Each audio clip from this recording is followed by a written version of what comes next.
ईक्षा Hindi classes में स्वागत है आपका। आज हम हरिहर काका पाठ का तीसरा भाग पढ़ेंगे और वो पृष्ठ है, छठे पृष्ठ से शुरू करेंगे। 5वां पेज हमने पढ़ लिया था और हमने देखा था कि हरिहर काका जब नाराज होकर, जब उनकी बहुओं ने उन्हें खाना ठीक से नहीं दिया तो वो नाराज होकर खेतों की ओर जा रहे थे। रास्ते में महंत मिल गए उन्हें ठाकुरबाड़ी के, और उन्हें अपने ठाकुरबाड़ी में ले गए और वहां जाकर उनका ब्रेन वॉश करने लगे, उनका दिमाग बदलने लगे कि तुम अपने सारे जो खेत हैं, 15 बीघे जो जमीन है वो ठाकुरबाड़ी के नाम कर दो, तुम्हारा लोक परलोक सुधर जाएगा, तुम्हें पुण्य मिलेगा। इस तरह उन्हें समझाने लगे। तो उसके बाद हम देखते हैं फिर क्या हुआ आगे। आपको समझ आ रहा होगा। पुस्तक खोल लीजिए, हाथ में पेन पेंसिल कुछ रख लीजिए, ताकि कुछ भी नोट करना पड़े आप कर सकते हैं, जैसे क्लास में करते थे पहले। तो फिर मैं शुरू करने से पहले आपको वही बात दोहराऊंगी कि इस चैनल को सब्सक्राइब नहीं किया है तो कर दीजिए, और अपने दोस्तों को भी बता दीजिए, अपने क्लासमेट्स को बता दीजिए, उनको भी कुछ हो सकता है फ़ायदा हो जाए। लाइक किया कीजिए और शेयर भी किया कीजिए। तो हम आगे देखते हैं। जब हरिहर काका का ब्रेन वॉश कर रहे थे महंत जी, तब हरिहर देर तक महंत जी की बातें सुनते रहे। छठा पृष्ठ पहली पंक्ति मैं पढ़ रही हूँ। देर तक महंत जी की बातें सुनते रहे। महंत जी की बातें उनके मन में बैठती जा रही थी। बातें बैठती जा रही थी मतलब समझ आती जा रही थी। ठीक ही तो कह रहे हैं महंत जी, कौन किसका है। 15 बीघे खेत की फसल भाइयों के परिवार को देते हैं तब तो कोई पूछता नहीं, अगर कुछ न दे तब क्या हालत होगी। वो कह रहे हैं कि 15 बीघे जमीन, जो खेती में जो कुछ भी होता है वो सब भाई के परिवार यूज करते हैं, उसका फायदा उठाते हैं, तब मुझे कोई नहीं पूछता। और जब मैं अगर देना बंद कर दूंगा और उनके साथ में ही रहूंगा तो तब क्या हाल करेंगे मेरा। तो वो कह रहे हैं कि उनके जीवन में तो यह स्थिति है, मरने के बाद कौन उन्हें याद करेगा, क्योंकि बच्चे नहीं है उनके, बीवियां भी नहीं है, कोई भी नहीं है, तो कौन उन्हें मरने के बाद याद करेगा। सीधे सीधे उनके खेत हड़प जाएंगे वो लोग। कोई होता पीछे से तो उसको संभालता खेतों को, लेकिन वो कहते वो तो अपने आप ही उनके पास चले जाएंगे, खेत हड़प जाएंगे, छीन लेंगे वो। ठाकुर जी के नाम लिख देंगे तो पुश्तों तक लोग उन्हें याद करेंगे। उनके मन में ये बात आ गई कि ठीक ही कह रहे महंत जी, अगर मैं ठाकुर जी के नाम लिख दूं खेत, तो कम से कम आने वाली पीढ़ियां, पुश्तें पुश्तें कहते हैं पीढ़ियों को, जनरेशंस को, तो आने वाले जनरेशंस याद करेंगे। कहीं हो सकता है नाम ही लिख दिया जाए मेरा दीवार पर कहीं ठाकुर बाड़ी में कि मैंने इतना दान दिया है, और लोग उन्हें याद तो करेंगे। अब तक के जीवन में तो ईश्वर के लिए उन्होंने कुछ नहीं किया। कह रहे आज तक तो उन्होंने कुछ भी नहीं किया भगवान के लिए। अंतिम समय तो ये बड़ा पुण्य कमा लें। तो कह रहे अब तो बूढ़ा हो गया हूं मैं, अब तो पता नहीं कब अंत हो जाएगा, अंतिम समय आने वाला ही है, तो मैं यही पुण्य कमा लेता हूँ, अच्छा काम कर लेता हूँ। कैसे अच्छा काम कर लेता हूँ? वो 15 बीघा जमीन को, खेतों को ठाकुर बाड़ी के नाम लिखकर। लेकिन ये सोचते हुए भी हरिहर काका का मुंह खुल नहीं रहा था। मन में सोच रहे थे ये सारी बात, लेकिन मुंह से कह नहीं रहे थे कि हाँ मैं ठाकुर बाड़ी के नाम खेत कर दूंगा। फिर मन में सोचा, भाई का परिवार तो अपना ही होता है, आखिर भाई है, चाहे जो भी व्यवहार कर रहे हैं मेरे साथ, पर हैं तो अपने। उनको न देकर ठाकुरबाड़ी में दे देना उनके साथ धोखा और विश्वासघात होगा। अगर मैं उनको खेत नहीं देता अपने और ठाकुरबाड़ी में दे दूं, तो वो क्या सोचेंगे कि हमारे भाई ने धोखा किया हमारे साथ। खून का रिश्ता है, भाई है आखिर। विश्वासघात, धोखा, विश्वास टूट जाना। तो अपनी बात समाप्त, ये तो मन मन में सोच रहे हैं हरिहर काका महंत जी की बात सुनकर। अब महंत जी अपनी बात समाप्त कर महंत जी प्रतिक्रिया जानने के लिए हरिहर की ओर देखने लगे। महंत जी ने अपनी बात कह दी और हरिहर काका का रिएक्शन देखने के लिए कि वे क्या बोलता है, अब क्या जवाब देता है। प्रतिक्रिया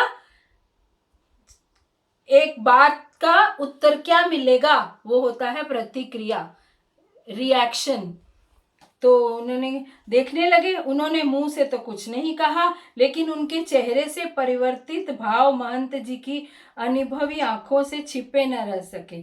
उनके चेहरे, जब वो महंत जी उन्हें बोल रहे थे तब उनको ये बात समझ में आ रही थी कि ऐसा पुण्य का काम करने से अगला जन्म भी सुधर जाएगा, नाम होगा, लोग याद रखेंगे। ये चेहरे के भाव महंत जी ने पढ़ लिए थे कि चेंज हो गया है इनका मन, शायद हमारे नाम कर देंगे।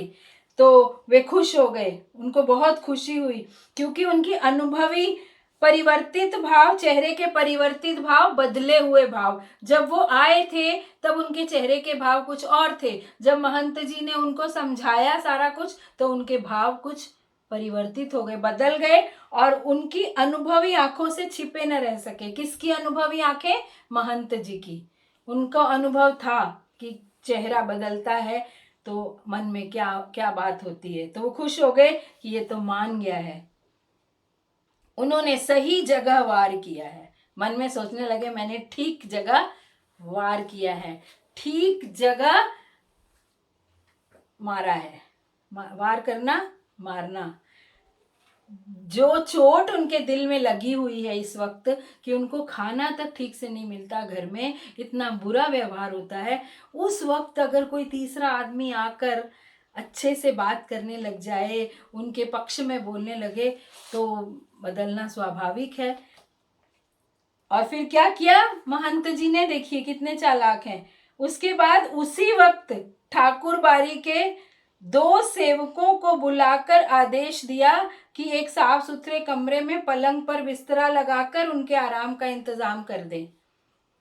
फिर तो महंत जी के कहने में जितना समय लगा था, उससे कम समय में सेवकों ने हरिहर काका के मना करने के बावजूद उन्हें एक सुंदर कमरे में पलंग पर जा लिटाया। फटाफट उनका बिस्तर बिछ गया, सुंदर से कमरे में साफ सुथरा पलंग बिछ गया। अपने घर में तो पता नहीं किस हालत में वो रहते थे, क्योंकि सबको पता था कि ये हरिहर काका जो हैं ये मालदार आदमी हैं, इनसे हमें पैसा मिलेगा। जब खेत मिलेंगे तो सभी वहाँ रहने वाले, ठाकुर बाड़ी में रहने वाले सभी को फायदा होगा, ऐश उड़ाएंगे उस पैसे से। तो फटाफट उनके एक बिस्तर बिछा दिए, और हरिहर काका मना करते रहे, नहीं नहीं मुझे नहीं यहाँ रहना है, फिर भी जबरदस्ती उनको बिठा दिया वहां पर। उन्होंने पुजारी जी को ये समझा दिया कि हरिहर के लिए विशेष रूप से भोजन की व्यवस्था करें। पुजारी जी भोजन बनवाते, व्यवस्था करते थे, बनाते खुद नहीं थे, रसोइये होंगे बनाने वाले। तो पुजारी जी को कह दिया, क्योंकि पुजारी जी भगवान को भोग लगाते थे, तो क्या बनेगा, कितना बनेगा, कैसे बनेगा, वो सब बात पुजारी जी करते थे। तो महंत जी ने पुजारी जी को कह दिया कि हरिहर काका के लिए अच्छे भोजन की व्यवस्था कर दें, इंतजाम कर दें, प्रबंध कर दें। हरिहर काका को महंत जी एक विशेष उद्देश्य से ले गए थे, इसलिए ठाकुर बाड़ी में चहल पहल शुरू हो गई। विशेष उद्देश्य क्या था उनको ठाकुर बाड़ी में ले जाने का? उनका ब्रेन वॉश करना, उनका माइंड चेंज करना, खेतों को ठाकुर बाड़ी के नाम लिखवाने के लिए तैयार करना उनको, ये था उनका उद्देश्य। और सबको पता था इस बात का। तो सब चहल पहल मच गई कि किसी तरह से हरिहर काका को खुश कर दें, ताकि वो हम सारे खेत जो हैं वो हमारे नाम लिख दें। इधर शाम को हरिहर काका के भाई जब खलिहान से लौटे, जब तीनों भाई खेतों से लौटे, तब उन्हें इस दुर्घटना का पता चला। कौन सी दुर्घटना? कि उनकी पत्नियों ने उनको रूखा सूखा खाना दे दिया था, और वो खाने की थाली फेंक कर बाहर निकल गए थे, और उसके बाद घर आए नहीं है अभी तक वापस। तब पहले तो अपनी पत्नियों पर वे खूब बरसे, खूब डांट लगाई उनको। बरसना, डांटना। बरसना तो वैसे बारिश बरसती है, पर यहाँ पर बरसे शब्द डांटने के लिए, गुस्सा करना उसके लिए है। फिर एक जगह बैठकर चिंता मग्न हो गए। चिंता मग्न, चिंता में डूब गए। मग्न हो जाना, लीन हो जाना। हालांकि गांव के किसी व्यक्ति ने भी उनसे कुछ नहीं कहा था, किसी व्यक्ति ने बताया नहीं था उनको कि क्या हुआ है। गांव में तो कोई भी बात होती है ना, एकदम से बिजली की तरह फैल जाती है। महंत जी ने हरिहर काका को क्या क्या समझाया है इसकी भी जानकारी उन्हें नहीं थी। उन भाइयों को कुछ नहीं पता था। ये जरूर पता लग गया कि वो ठाकुर बाड़ी में चले गए हैं, लेकिन महंत जी ने क्या बोला है, उनको क्या सिखा रहे हैं, वो सब कुछ नहीं उन्हें पता था। लेकिन इसके बावजूद उनका मन शंकालु और बेचैन हो गया। उनको पता नहीं था महंत जी क्या शिक्षा दे रहे हैं, क्या सिखा रहे हैं, लेकिन फिर भी उनके मन में शक पैदा हुआ कि महंत जी क्यों ले गए हैं उन्हें वहां, ये क्या चक्कर है। तो शंका और मन शंकालु, मन में शक पैदा होना, शंकालु होना, संदेह पैदा होना और बेचैन हो गया। बेचैन तो होगा ही कि कहीं हरिहर काका कहीं घर बार छोड़ के चले जाएंगे और खेत हमारे नाम नहीं करेंगे तो हमारे हाथ से तो जमीन चली जाएगी। दरअसल बहुत सारी बातें ऐसी होती हैं जिनकी जानकारी बिना बताए ही लोगों को मिल जाती है। बहुत सी बातें ऐसी होती हैं जो लोग खुद ही समझ जाते हैं, कोई ना बताए तब भी समझ जाते हैं। सबको इनके घर के हालात का पता था। घर में 4 भाई हैं, किसके नाम कितनी जमीन है, कैसा व्यवहार हो रहा है, सब। तो बहुत सी बातें ऐसी होती हैं जो लोग अपने आप ही समझ जाते हैं। शाम गहराते गहराते हरिहर काका के तीनों भाई ठाकुर बाड़ी पहुंचे। गहराते गहराते जैसे शाम ढलती गई, गहरी होती गई, ठाकुर बाड़ी पहुंच गए तीनों भाई। उन्होंने हरिहर काका को वापस घर चलने के लिए कहा। इससे पहले कि हरिहर काका कुछ कहते, महंत जी बीच में आ गए। आज हरिहर को यहीं रहने दो, बीमारी से उठा है, इसका मन अशांत है, मन में शांति नहीं है, ये बेचैन है। ईश्वर के दरबार में रहेगा तो शांति मिलेगी। ईश्वर का दरबार था वो मंदिर, वो ठाकुर बाड़ी। तो महंत जी ने सोचा ये रात भर रहेगा यहाँ तो रात भर में मैं इसको मना लूंगा। लेकिन भाइयों ने कहा कि नहीं, हम इसको यहाँ नहीं रहने देंगे। लेकिन उनके भाई उन्हें घर ले चलने के लिए जिद करने लगे। इस पर ठाकुर बाड़ी के साधु संत उन्हें समझाने लगे। वहां उपस्थित गांव के लोगों ने भी कहा, एक रात ठाकुर बाड़ी में रह जाएंगे तो क्या हो जाएगा। अंततः भाइयों को निराश हो वहां से लौटना पड़ा। ठाकुर बाड़ी के साधु संत, गांव के लोग, सब गांव के लोग भी पहुंच गए थे वहां भाइयों के साथ। तो सबने समझाया कोई बात नहीं, एक रात रह जाएंगे ठाकुर बाड़ी में तो क्या हो जाएगा, रुक जाने दो उनको। रात में हरिहर काका को भोग लगाने के लिए जो मिष्ठान्न और व्यंजन मिले, मिष्ठान्न मिठाइयाँ, मीठे मीठी डिशेस, स्वीट डिशेस, और व्यंजन व्यंजन अच्छे अच्छे भोजन, वैसे उन्होंने कभी नहीं खाए थे जैसे व्यंजन उन्हें मिले। क्या क्या खाया उन्होंने, घी टपकते मालपुए। मालपुए होते हैं जो एक घोल होता है मैदे का, उसको देसी घी में तलकर फिर उसको चीनी की चाशनी में डाल देते हैं, तो वो घी में बिल्कुल टपकते हुए मालपुए। रस बुनिया, बुनिया कहते हैं बूंदी, बूंदी आपने कभी खाई होगी, जो मंगलवार को मंदिर में प्रसाद के रूप में मिलती है बूंदी। रस, जिसमें से रस टपक रहा हो, रस वाली बूंदी। लड्डू, छेने की तरकारी, पनीर की भुर्जी, छेने की तरकारी, पनीर की सब्जी, दही, खीर, ये सब कहाँ घर में सूखे चावल मिल जाते थे अचार के साथ। पुजारी जी ने स्वयं अपने हाथों से खाना परोसा था। पास में बैठे महंत जी धर्म चर्चा से मन में शांति पहुंचा रहे थे। लोग सेवा कर रहे हैं, पुजारी जी खुद उनको खाना परोस के दे रहे हैं और महंत जी धर्म की बातें सुनाकर उनका मन शांत कर रहे थे। एक ही रात में ठाकुर बाड़ी में जो सुख, शांति और संतोष पाया वह अब तक के जीवन में उन्होंने नहीं पाया था। बहुत अच्छा लगा, खाना पीना, आराम, कुछ काम नहीं करना, सब कुछ पास में आ रहा है। इधर तीनों भाई रात भर सो नहीं सके। भावी आशंका उनके मन को मथती रही। भावी होने वाली, भविष्य में होने वाली। रात भर नींद नहीं आई तीनों भाइयों को, लगा है भविष्य में कुछ होने वाला है। क्या होने वाला है, भाई की जमीन महंत जी हड़पने वाले हैं, ये शंका उनके मन में उनको बेचैन करती रही, मथती रही, जैसे दही को मथते हैं ना, उथल पुथल करते हैं, ऐसे उनके मन में वो शंका उथल पुथल मचाने लगी। 15 बीघे खेत, इस गांव की उपजाऊ जमीन, उस गांव की जमीन बहुत उपजाऊ थी, उपजाऊ फर्टाइल, जिसमें बहुत जल्दी जल्दी फसल उगती है। तो ये गांव की इतनी उपजाऊ जमीन, 15 बीघे जमीन, 2 लाख से अधिक की संपत्ति, संपत्ति प्रॉपर्टी, जायदाद, अगर हाथ से निकल गई तो फिर वह कहीं के ना होंगे, रहेंगे। यही सोचते रहे तीनों भाई। और क्या हुआ, सारी रात तो बड़ी मुश्किल से बिताई, और सुबह तड़के तड़के, सुबह सुबह भोर में, अभी सूरज भी नहीं उगा था ठीक से, तड़के तीनों भाई पुनः ठाकुरबाड़ी पहुंच गए। पुनः, फिर से। क्यों पहुंच गए? कि कहीं महंत जी उनको मना न ले, खेत मेरे नाम कर दो। हरिहर काका के पांव पकड़ रोने लगे, अपनी पत्नियों की गलती के लिए माफी मांगी। हरिहर काका के पैर पकड़ लिए, रोने लगे, चलिए घर चलिए, आप यहाँ मत रहिए, ऐसा मत करिए, हमारी पत्नियों से गलती हो गई, उन्हें माफ कर दीजिए।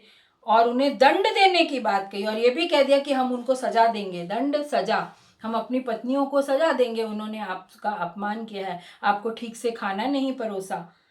साथ ही खून के रिश्ते की माया फैलाई, और माया मोह, और साथ में ये भी बोल दिया, हम तो खून के, हमारा तो खून का रिश्ता है, हम तो भाई हैं, हमारे माता पिता एक ही थे, तो आपको हमसे प्यार होना चाहिए, हमें आपसे बहुत प्यार है। इस तरह की बातें कह के उनको मोह माया में फंसा लिया।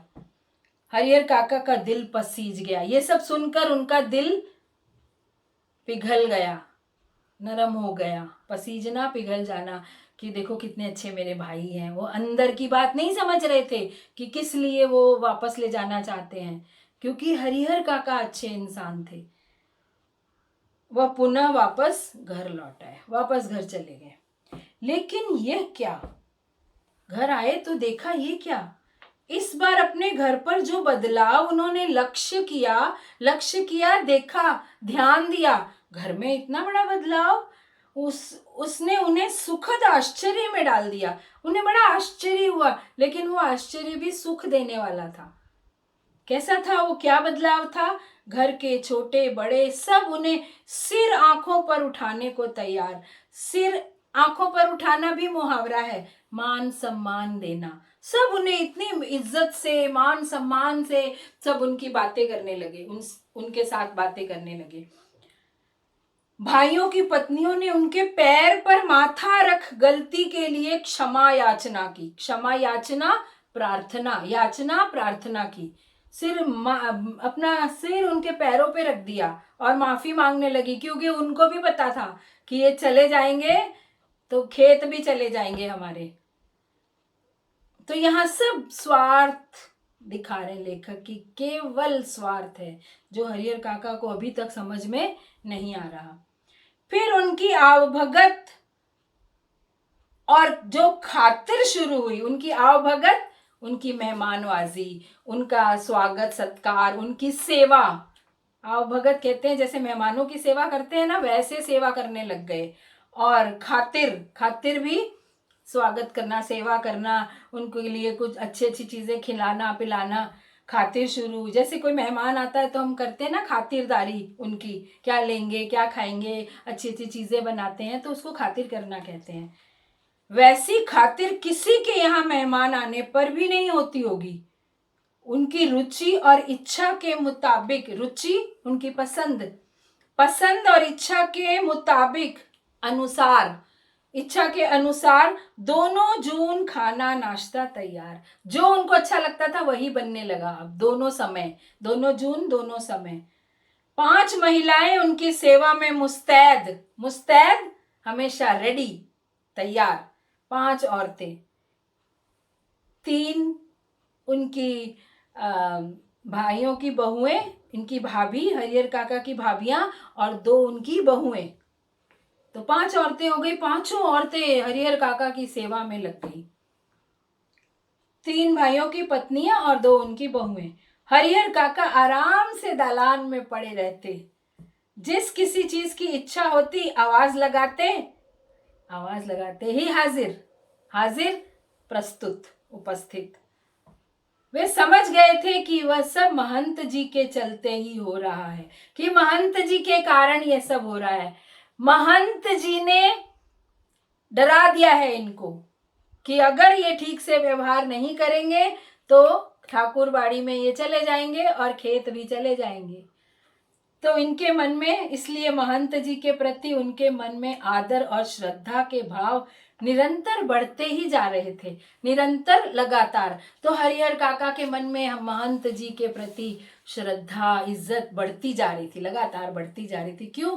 क्योंकि महंत जी अगर उन्हें ना रोकते एक रात, तो इनके भाइयों को नहीं पता चलता कि हरिहर काका छोड़ के जा सकते हैं।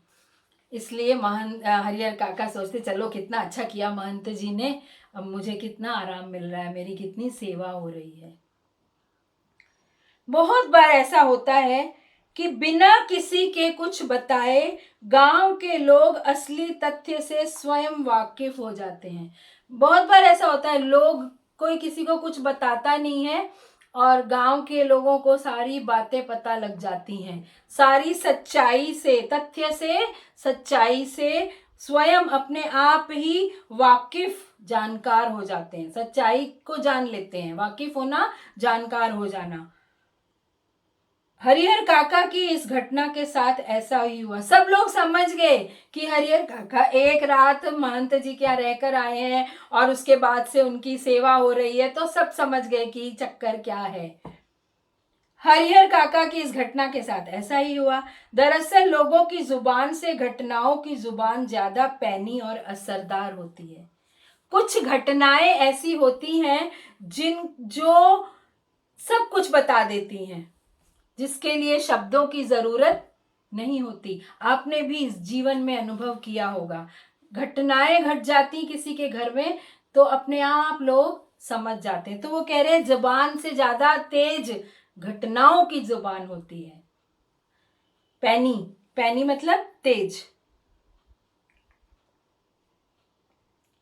न तो गांव के लोगों से महंत जी ने ही कुछ कहा था और न हरिहर काका के भाइयों ने, किसी ने किसी को कुछ नहीं कहा, फिर भी सब समझ गए। इसके बावजूद गांव के लोग सच्चाई से अवगत हो गए। अवगत हो गए, जानकार हो गए। अवगत का अर्थ होता है मालूम होना, पता लग जाना।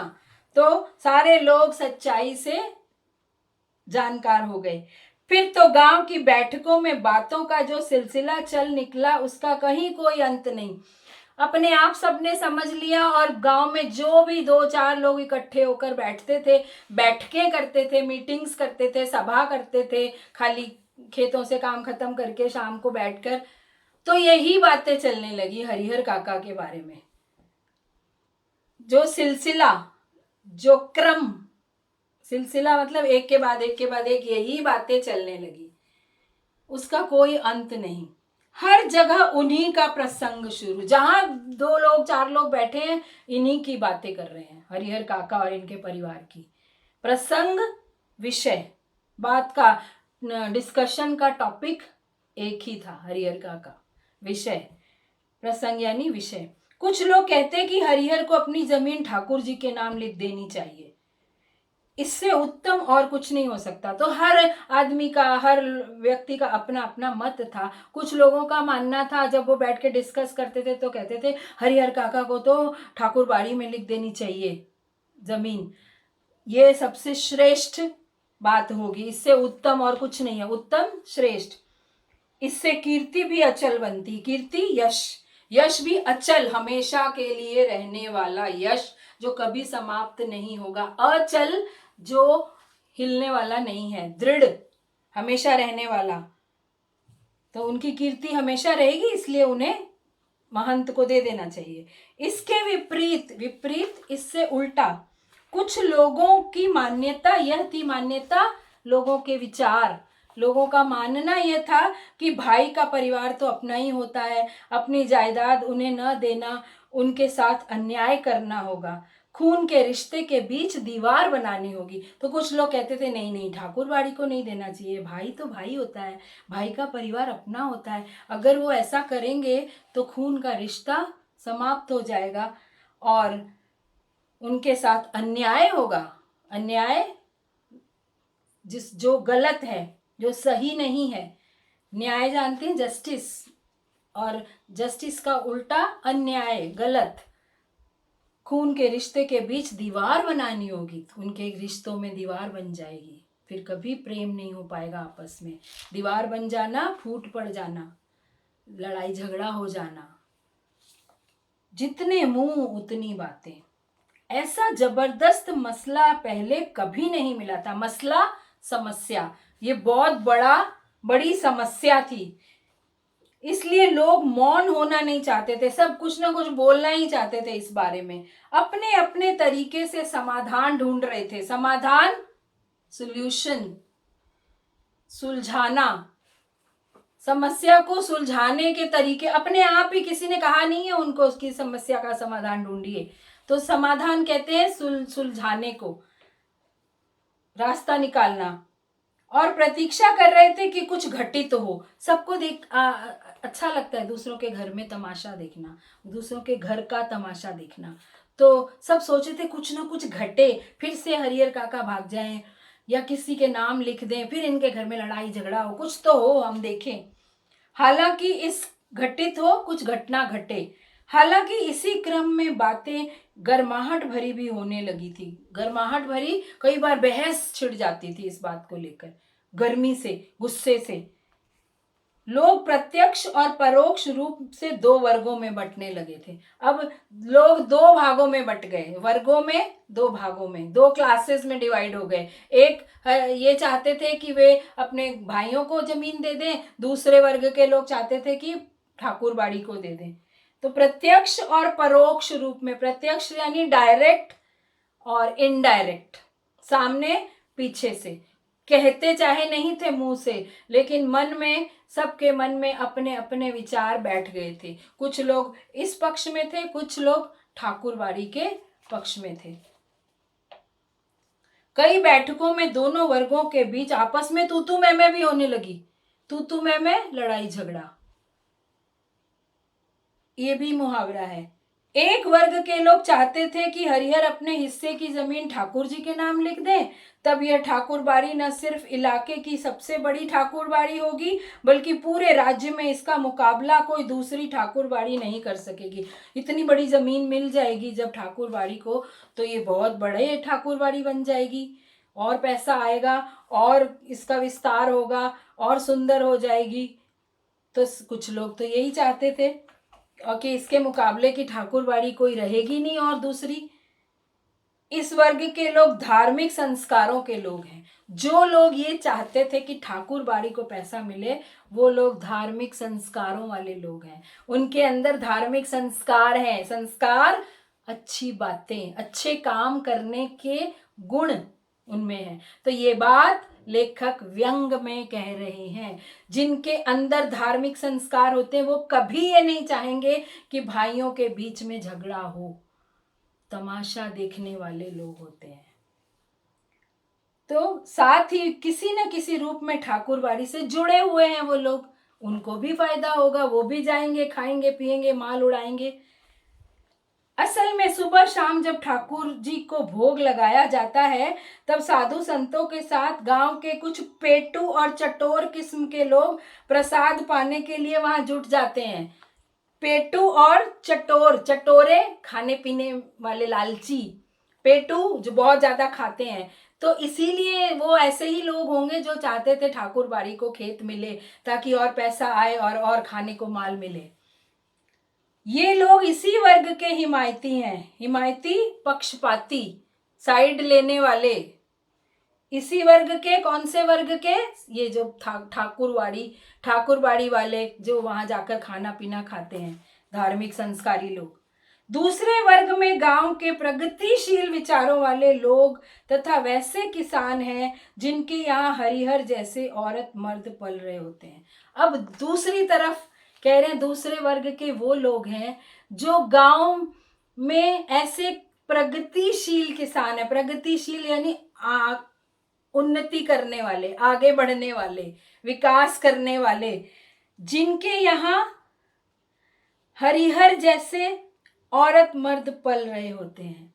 हरिहर जैसे यानी जिसका कोई नहीं होता, जिनका जो बूढ़े होते हैं, जिनको देखने वाला कोई नहीं होता, उनके घरों में ऐसे लोग होते हैं और उनके साथ ये ऐसा व्यवहार करते हैं, बुरा व्यवहार करते हैं। उनको लेखक ने प्रगतिशील विचारों वाले किए कहा है कि वे उन्नति करना चाहते हैं, वे आगे बढ़ना चाहते हैं। तो ये आगे बढ़ना नहीं है, इस तरह अपने घर के बड़ों के साथ दुर्व्यवहार करना प्रगतिशीलता नहीं है। उन कहते अपने आप को प्रगतिशील है, तो लेखक कहना चाहते हैं कि आज प्रगतिशीलता के नाम पर अपने बड़े बुजुर्गों को किस तरह से प्रताड़ित किया जा रहा है। कहने को खुद को प्रगतिशील कहते हैं। गांव का वातावरण तनावपूर्ण हो गया था, तनावपूर्ण, टेंशन वाला। लोग कुछ घटित होने की प्रतीक्षा करने लग गए थे, कि इंतजार करने लगे थे कुछ तो घटना घटे और हम देखें क्या होता है। अब तो हम यहीं समाप्त करते हैं। दूसरा वीडियो मैं जल्दी लेकर आऊँगी और हम कोशिश करेंगे इसे जल्दी समाप्त करने की, लेकिन इतना लंबा पाठ है कि जल्दी समाप्त होता हुआ नज़र नहीं आ रहा। तो आपको मैं बार बार कहती हूँ, घर के बड़े बूढ़ों की इज्जत करनी चाहिए।